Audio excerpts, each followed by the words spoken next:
It's my feel-good breakfast show. Yes, welcome back to it, your feel-good breakfast show. It is Expresso. We're live here on S3. Thank you very much for choosing to wake up with us at the start of a brand new week and a brand new month. Now listen to this. Her voice is powerful. Her stage presence, let me tell you this, is undeniable. Her star only continues to rise. Born in Brooklyn and raised in the church, Stacy Francis went on to work with the likes of Shaka Khan. Let me rock you, Shaka Khan. That's all I want to do. Prince, as well as Morgan Freeman, in a career that has graced stages of Broadway and the West End, just sharing her star all over the place, as well as the silver screen. Now, before she takes at the Expresso stage throughout the morning, which I can guarantee you guys are going to love, we want to get to know her a little better. So everybody, a warm Expresso welcome to Stacy! Yes! Thank you so much. That's quite the introduction. Thank you so much. Good morning. Thank you. Good morning.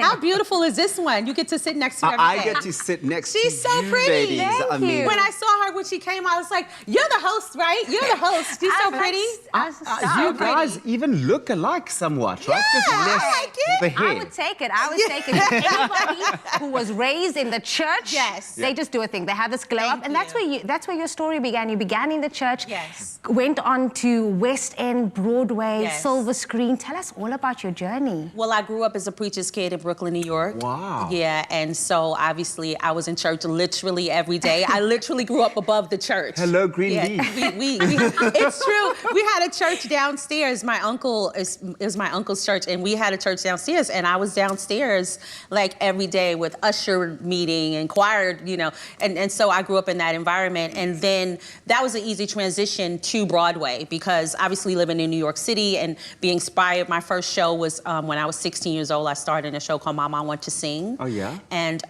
it was very interesting because I didn't realize growing up in the church, it was setting me up for the stage. I didn't have stage fear, you know, and it's because I was singing all the time from the age of 2 years old. Yeah. So I was very comfortable. So it was kind of like my training ground, the church. So obviously you look at Aretha Franklin and Whitney Houston and the likes of those voices. It's because we sing all the time, And you know? I think the church environment, especially with the choirs, really does mold you into a confident, strong on-stage type of performer. It really does. But your mainstream career, this is such an interesting story. I mean, that took off with the group Ex-Girlfriend. Yes. What was that experience and that journey like? How did it all form?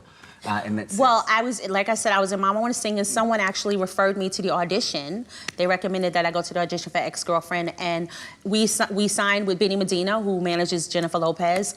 He signed me when I was 17 years old, and we did 2 albums on Warner Brothers Records that hit Billboard Top 100s, and I toured the country more times than I can count. I've been to Japan, and I've been around the world. It's been a very big blessing for me. How are you not tired? I mean, how are you not exhausted? I love it. That was quite a while ago, and then I went to, after that that career moment with records, I love the stage. Yeah. I mean, I love singing live, and so I performed live with Shaka Khan on the West End, and that's where I met Prince, and he flew me to Minneapolis, and I recorded with him. I sang with him in Paisley Park. We did concerts together. Wow. I was telling a friend of mine who you meet later, Craig, I was telling him that that Prince gave me a tambourine from the MPG, and you know, so it's interesting. I've worked with Aretha Franklin. I sang backup for her. I sang backup for Madonna.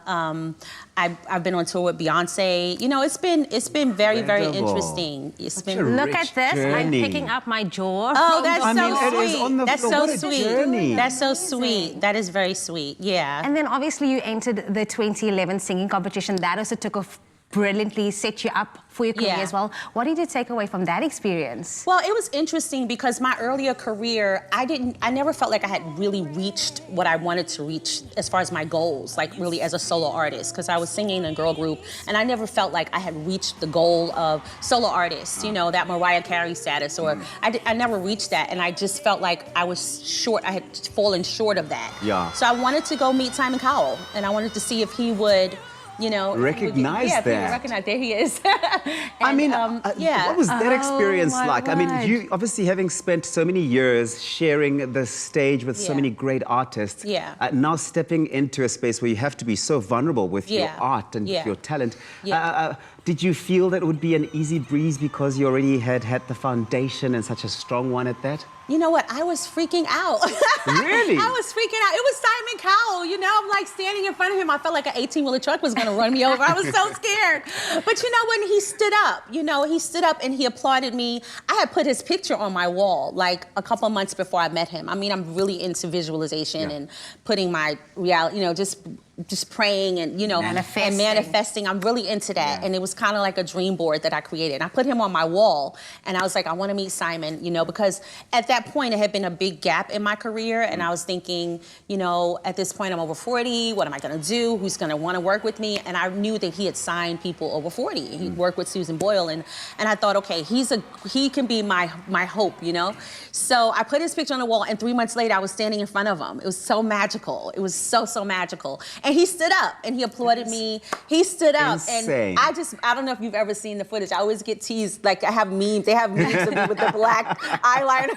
Oh, you shouldn't have told us that because now we're going to go find that meme and I think we're going to use it lots on out there our about pages. me. I'm just like, because it was just really emotional and he believed in me and it was just really incredible. And honestly, it's a part of my passion right now to inspire people to never give up. You never know what's going to happen. You can't give up, And look at me now. I'm just like really, really excited to share my journey with people. I have my nonprofit and I'm giving back. And it's just really, really exciting to talk to you about my career and to really, think about it. It's just been a really blessed journey. It really is such a blessed journey. Absolutely. And I think you're going to be blessing us all throughout the morning. Yes, Stacy Francis is not going anywhere. She's going to be speaking more about that non-profit organization that she runs here in Elsis River. So stick around for that. But she has performances coming your way here on your Feel Good Breakfast And the show. memes are also coming. It's coming to you this morning.